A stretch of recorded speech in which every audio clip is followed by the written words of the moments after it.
Jesse Paul Smith here. And again, I just want to take a few minutes to dialogue about a topic that I know many people are asking themselves, and I bet you are too. So much has been talked about living out a dream. You know, I'm sure you've heard it once or twice before that, if you're a dreamer, you need to get your head out of the clouds and you need to start getting back down to reality and start thinking of something that is more realistic.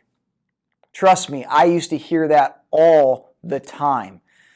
I have been a dreamer since I can remember. And so many times I would tell people about what I was really wanting to do with my life. And so many times I would tell somebody and they would give me a response like, "Oh, that's cute. So what do you really want to do? What's your real plan?" So the question is dreaming something that's healthy? Is it something we should do? Or is it destructive? Does it cause us to look at things that really aren't realistic? And should we start just putting those aside and really figuring out the real plan that we should go after, that we should pursue? The interesting thing about a dream is that people that have a dream, people that have a passion, have a tendency to live healthier and happy lives. There's been studies that have shown that people that have goals live a happier and healthier, more fulfilled life. There's a quote in the Bible that I love that says people without a dream or people without a vision will perish. And that's so true. We were designed to dream. We were designed to have vision. Let's face it, without vision, without dream, society would still be walking around with a club and caveman ideologies. It was built on our culture, our technology, our civilization as we know it has been built on the dreams of visionaries and dreamers.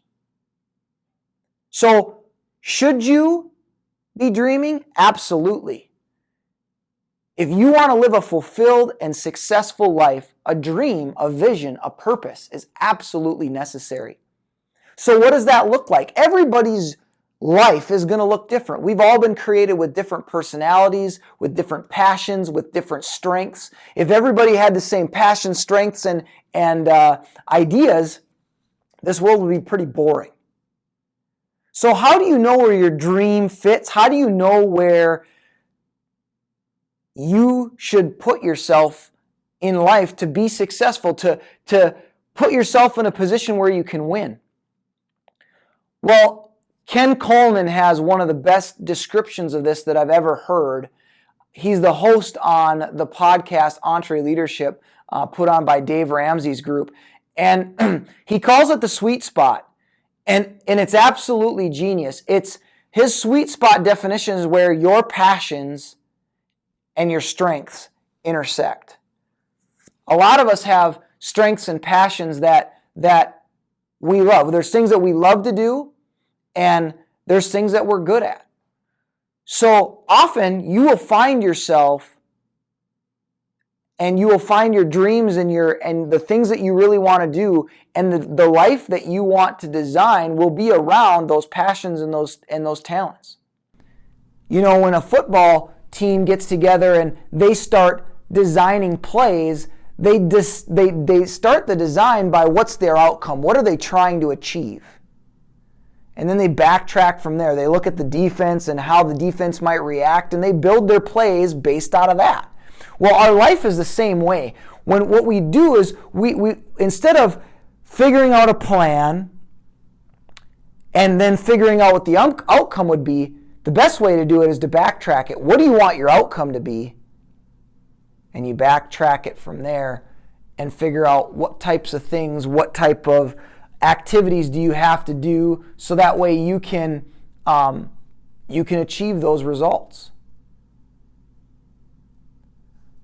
But having a plan or having a dream, having a passion is not something for the foolhardy, for the irresponsible. It's necessary in order to be successful. So what dream have you laid on the wayside? What dream have you kind of put on the shelf because you thought that you were being irresponsible by having it?